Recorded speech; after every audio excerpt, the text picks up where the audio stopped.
Hey, welcome back to the channel. It's awesome that you're tuning in. So in this video we are going to talk about the P3000, or known as the X6 Enhanced Edition. I found this thing on AliExpress, looking at it and thinking, is this a joke? Is this really an improved edition?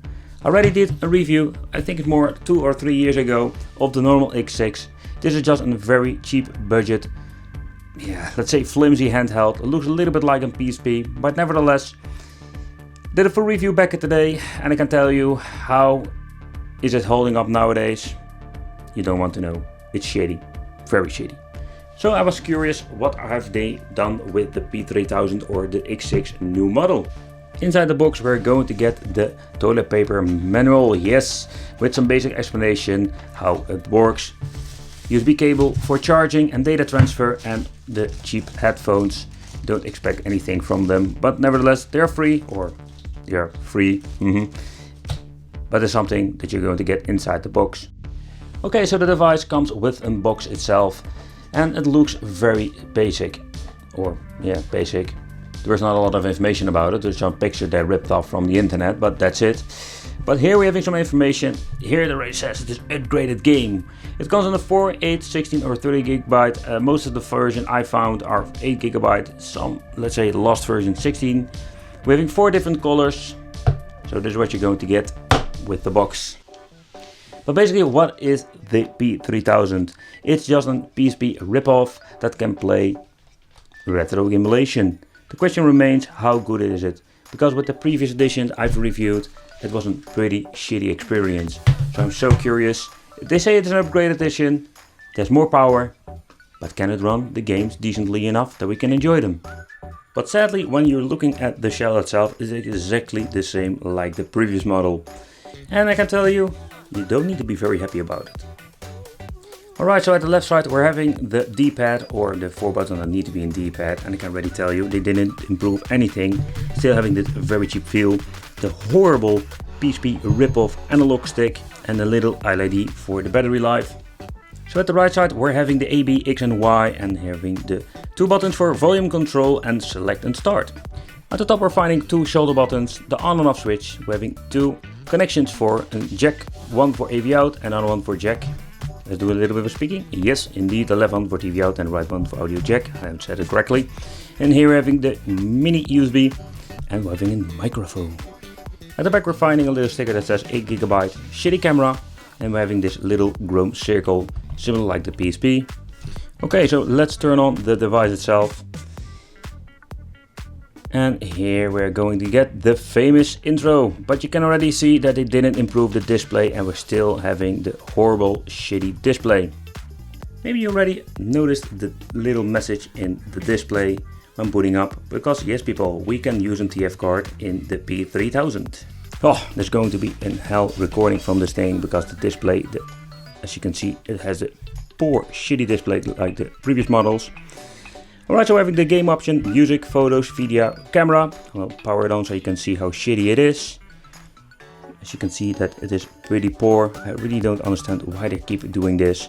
We're having tools, browser and the settings. Okay, let's go to the settings. I'm going to show you if the thing is on the not on the brightest setting. I think we still have 1 level left. Yep. Level 5 is the maximum. Oh crap. Okay, great. So now our options, power saving, daytime, language, and here we can change the TV out option on and off. So this is what you're going to get with this device. It's in similar menu like the previous model. Same old with the thumbnails. I really hate them, because if the system, let's say if the file behind it gets lost or corrupted, you have a big problem and you can't do anything about it. So the previous model had a possibility to play 8-bit, 16-bit games, and PlayStation is just out of the question because it is not powerful enough. So that we're going to test out, that will be the ultimate test of course, simply because if it can run PlayStation 1, then it's indeed an enhanced edition or upgraded edition. Alright, so crank up the volume. Oh man, the view was so horrible. There is one thing that basically changed finally. When pressing the select button, we're going back to the option where we can do a quick load, quick save. So they fixed the problem that they basically used the left shoulder button in most of these X series handhelds. Who came up with that? But they fixed it, so that is good. We don't have a select. That's a problem from another time. If you're wondering, can you squeeze the image to the original aspect ratio? Yes, there is no way you can do this. But at the end, when you're doing this, you're going to get this very tiny image. Just wanted to show you the game again. For example, in full screen, that was an option that we just used. If you want to use original size, I just want to show you what happens. Basically, this is for every single emulator. Okay, let's go to the game. And this is this is the thing what you're going to get. Alright, so what we're going to do now, we're going to play it with scale option. And as you can see, now we're having two sidebars over here. So it looks a little bit better in my opinion, so we're going to leave it like this.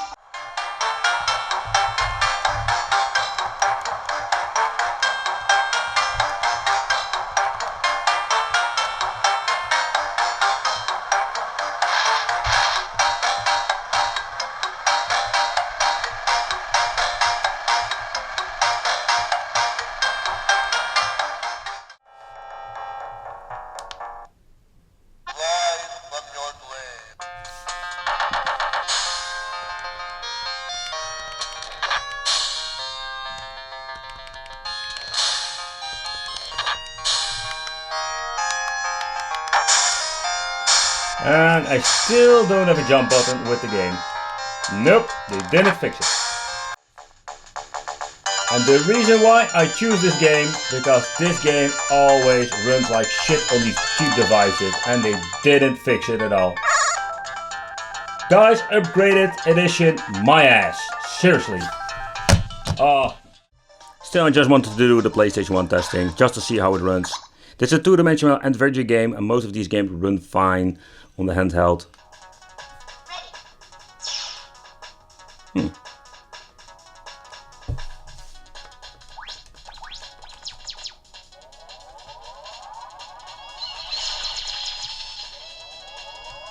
runs pretty decent.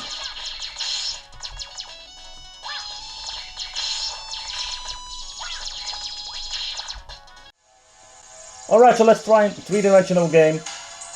And let's see if this thing runs three-dimensional games for PlayStation 1. Yeah, I can say that it doesn't run that great. So, I don't know if they sent me the wrong one or it's just bullshit. Because if it wasn't an improved edition, these games run way better than the previous model. Sorry guys, it's very hard to record from this display. Simply because of the reflection and the display is very dark. But as you can see, it's even glitching out. So do you remember that I told you that the back button is on select, but the fun fact is that we need to enter a credit with arcade games, and it's also with normally the select button. So they messed it up big time. And I can already tell you, you can hear of the sound that the game are running pretty shitty.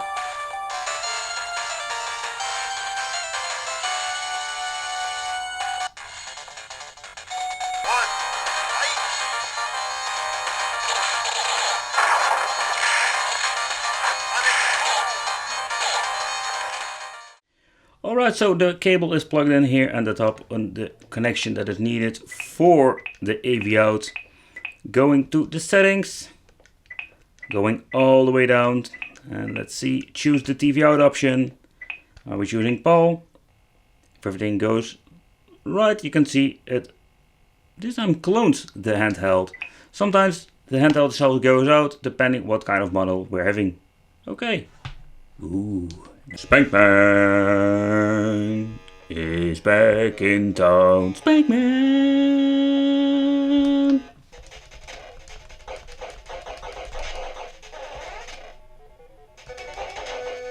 But this is the best what you can get with composite outputs.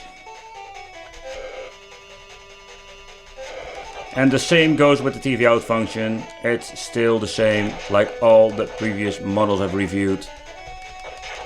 I do hear a little bit of interference. I don't know if you can hear it on the video, but oh crap, I messed it up. Alright, so it's very clear to me that this is not really an upgrade edition. Maybe it will have a better mainboard and a different chipset, but the performance is basically the same like the previous model. So what you're going to get is a system that runs two-dimensional games pretty decent, but when you want to play some three-dimensional games, it runs already shitty.